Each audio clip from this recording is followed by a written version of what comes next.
বিসমিল্লাহির রহমানির রহিম। আসসালামু আলাইকুম। সবাই কেমন আছেন? আমি বাংলাদেশ ক্রিকেট বোর্ড বিসিবির সম্মানিত পরিচালক জনাব নাজমুল হাসান সাহেবকে আন্তরিকভাবে ধন্যবাদ জানাচ্ছি যে তিনি জনসমক্ষে মিডিয়ার সামনে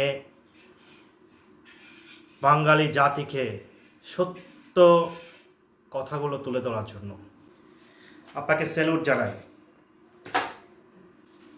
বাংলার মানুষ এমন কথা শোনার জন্য দীর্ঘদিনের যে প্রত্যাশা ছিল আপনি সেটি পূরণ করেছেন।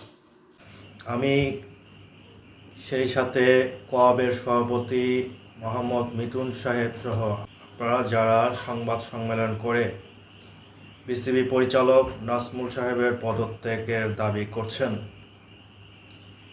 তাদেরকে বলতে চাই, নাজমুল সাহেব আপনাদের বেতনসহ বিভিন্ন সত্য কথা বলাই যদি আপনাদের ইগোতে লাগে, আপনারা যে বছরের পর বছর খারাপ পারফরমেন্স করে পরাজয় নিয়ে বারবার দেশে ফিরে আসেন, তখন আপনাদের ইগো কই থাকে? তখন আপনাদের ইগোতে লাগে না?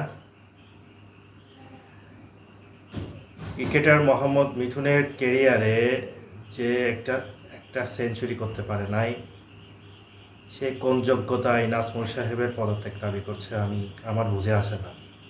মোহাম্মদ মিথুন সাহেবের ক্যারিয়ারে টি-20-তে তার গড় রান হচ্ছে 10 এবং টেস্ট ম্যাচে 18 রান।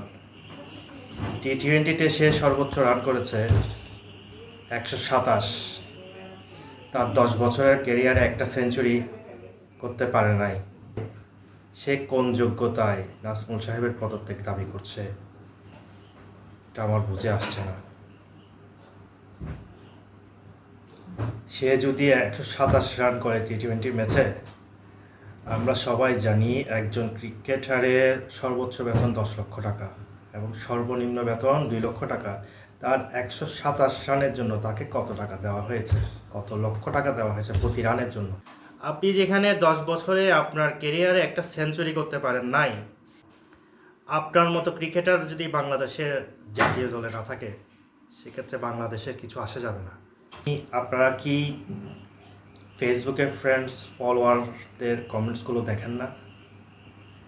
আপনার প্রতিটা ভিডিওতে আপনার ফলোয়াররা আপনাকে দালাল ছাড়া আর কিছু বলতে আমি দেখছি না।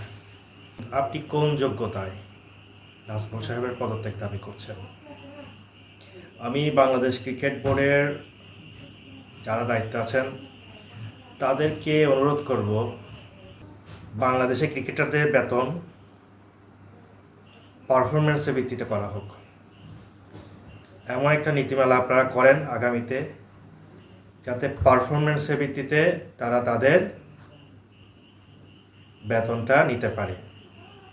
সেটা দলীয় পারফরমেন্স প্লাস ব্যক্তিগত পারফরমেন্স দুইটাকে আপনারা সমন্বয় করে একটা নীতিমালা তৈরি করুন, যাতে আগামীতে পারফরমেন্সের ভিত্তিতে তারা বেতন পায়।